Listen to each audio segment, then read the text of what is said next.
আল্লাহ তাআলা বলছেন, বান্দা নাফরমানি করে নিজেকে নিরাপদ ভেবো না, গুনাহ করে নিরাপদ ভেবো না, জিনা করে, বেবিচার করে, মদ খেয়ে, জুয়া খেলে, সুদ খেয়ে, ঘুষ খেয়ে, অবৈধ উপার্জন করে, মা আর বোন বেপর্দা চলে, ঘরের মধ্যে টেলিভিশন, নাটক, সিনেমা চলতেছে, এই অবস্থায় রিমোট হাতে দেখতে দেখতে ঘুমায় গেছে। এমনও নাফরমানের ঘর আছে যে ঘরে সারা রাত টেলিভিশন চলছে, ঘুমায় গেছে, কারো সজাগ হওয়ার মনেও নাই বন্ধ করতে। ওই অবস্থায় যদি মালিকের আযাব এসে ধ্বংস করে দেয়, আল্লাহর পক্ষে সেটা সম্ভব কিনা? কথা বলেন।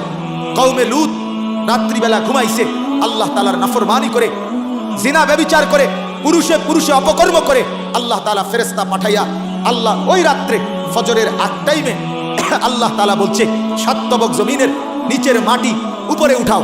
ফেরেশতা উপরে উঠাইয়া প্রথম আসমানের কাছে নিয়ে গেছে। আল্লাহ বলছে, এবার উল্টাইয়া এই পুরা কওম একসাথে 7 তবক জমিনের নিচে মাটি, সাথে সাথে নিচে আসার মারো, একটা আসার মেরে 7 তবক জমিনের নিচে ধসায় দিছে।